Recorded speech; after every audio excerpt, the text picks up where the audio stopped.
How Washington State won parking reform.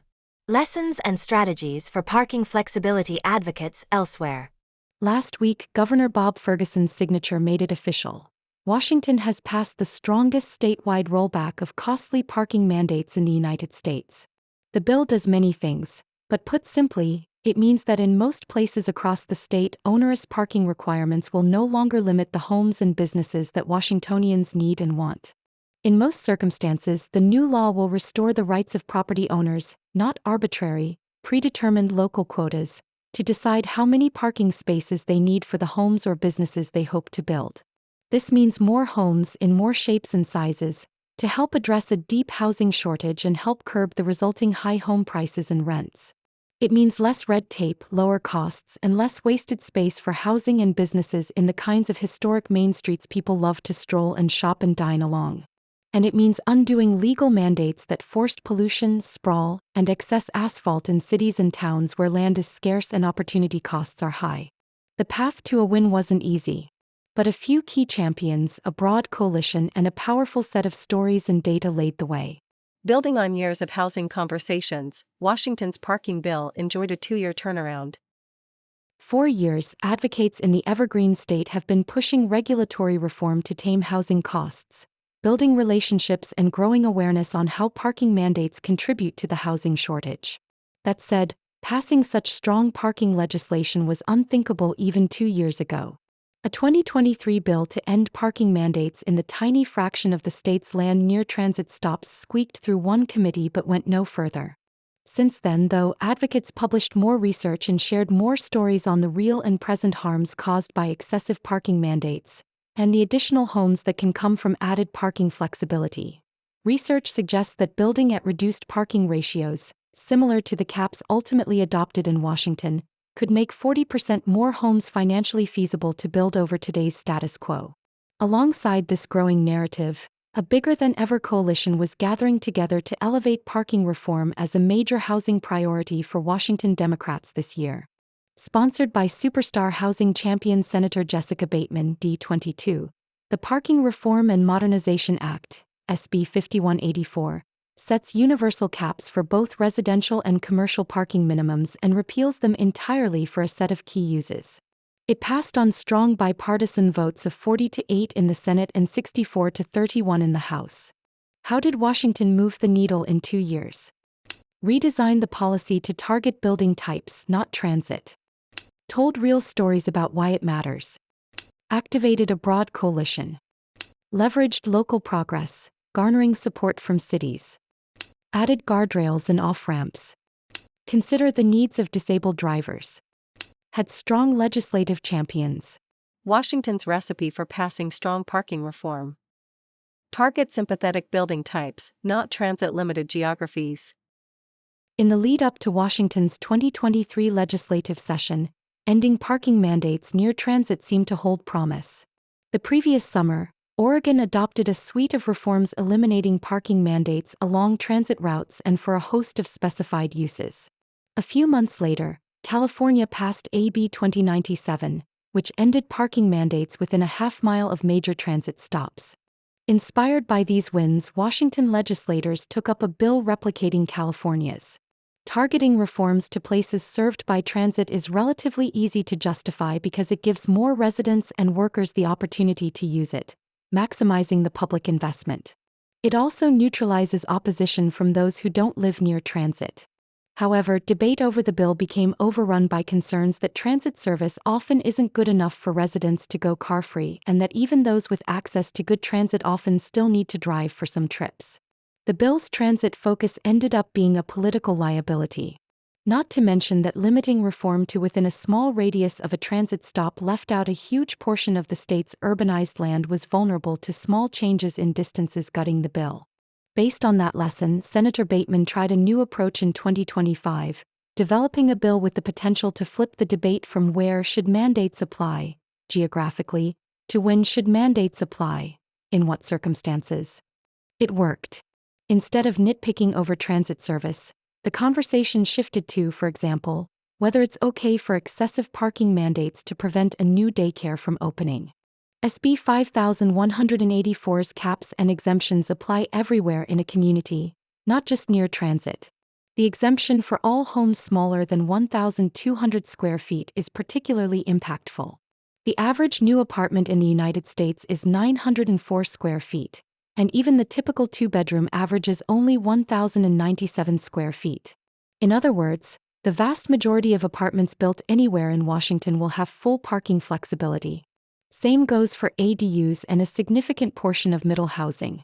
Another feature that separates SB 5184 from legislation passed in other states is that it cuts mandates for commercial uses, not just residential.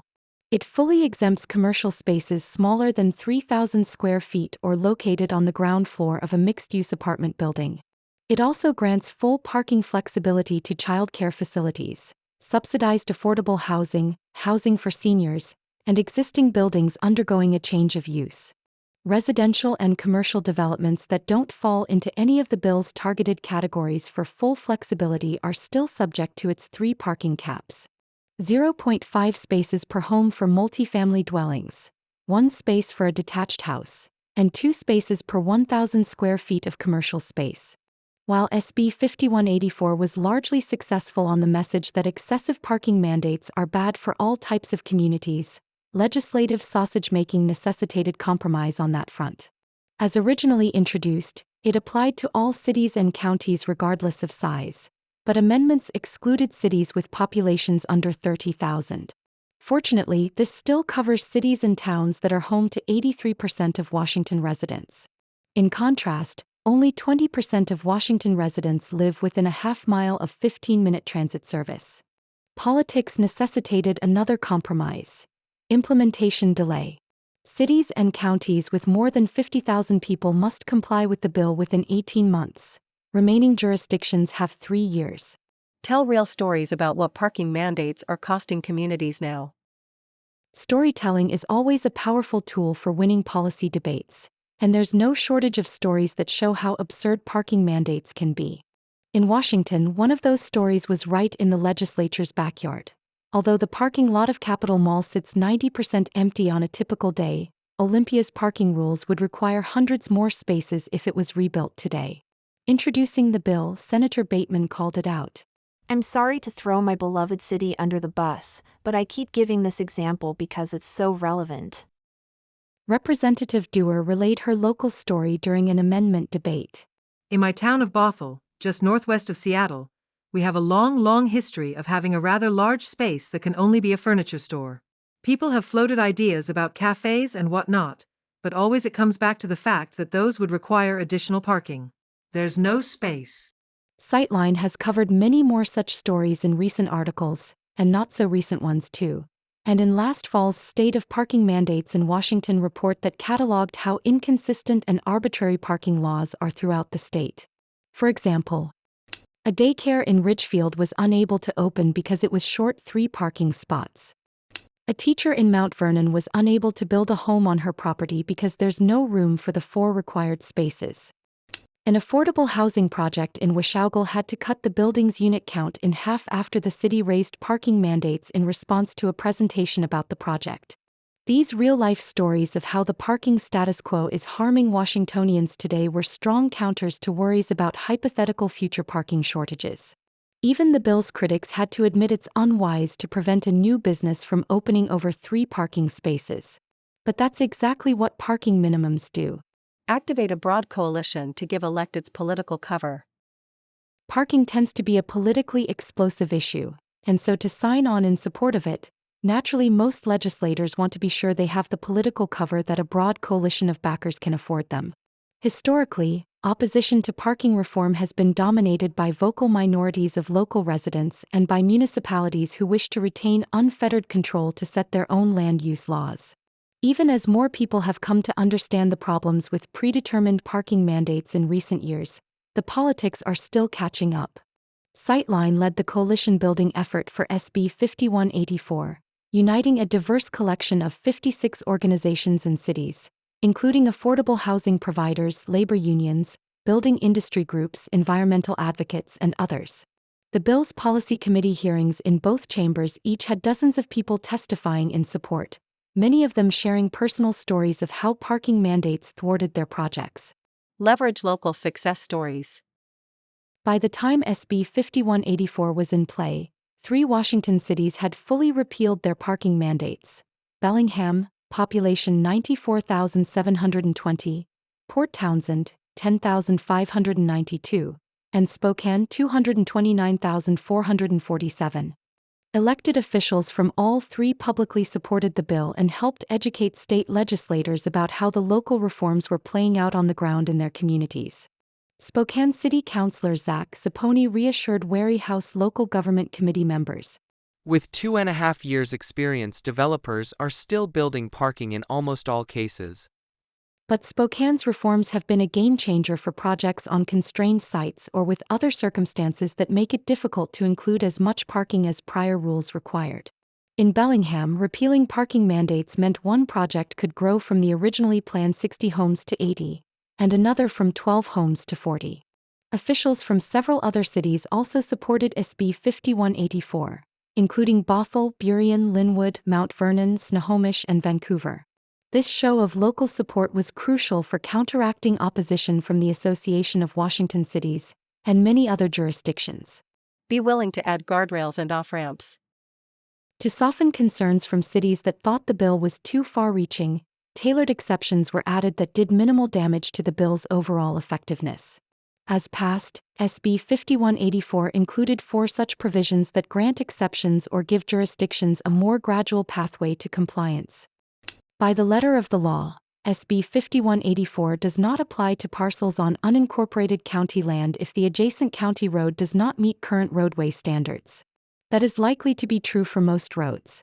However, if a developer makes improvements such as adding shoulders for on-street parking or paving sidewalks to bring the road up to code, the bill's parking relief would then apply. Requirements for these types of improvements are common but vary between jurisdictions, so it's difficult to assess how much county land will be subject to the bill in practice. In prior years, zoning reform bills have exempted the city of SeaTac, home to the busy Seattle-serving SeaTac Airport, from any provisions that limit parking mandates. This is in response to SeaTac's argument that it has a high number of professional drivers serving airport customers whose livelihoods depend on owning cars and having a place to park them.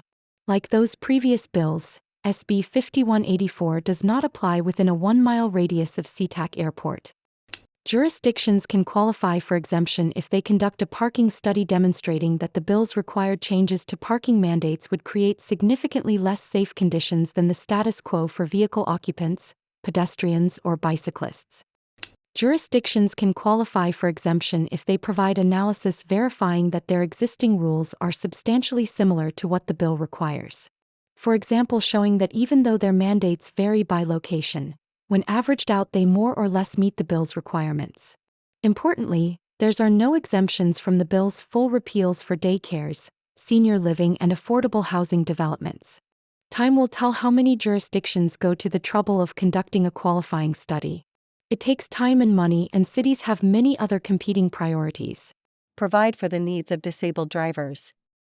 The prospect of less available parking can be especially concerning to disabled people who need easily navigable access to homes, shops, and services. In response to input from Disability Rights Washington, legislators adopted an amendment to SB 5184 that directs the Washington Building Code Council to review and potentially update its standards for accessible parking spaces. Washington's current rules, based on Federal Americans with Disabilities Act (ADA) standards, require 2 to 4% of a parking lot's spaces to be accessible. But that's lower than what's indicated by newer research that has found disability rates among drivers closer to 10%. The bill was also amended to give jurisdictions the option to require disabled parking spaces beyond what's needed to comply with the ADA. Have strong legislative champions. Washington's parking bill would not have gone far were it not for the skill and commitment of its prime sponsor, Senator Jessica Bateman. In only her second year as a member of the state legislature, and then in the State House of Representatives, Bateman was the driving force behind passage of Washington's middle housing bill in 2023. When she announced she would be taking on parking next, people took notice. She then won election to the state Senate and was selected to chair its housing committee. For the middle housing bill, Bateman worked hard to win bipartisan support, and she did the same for SB 5184.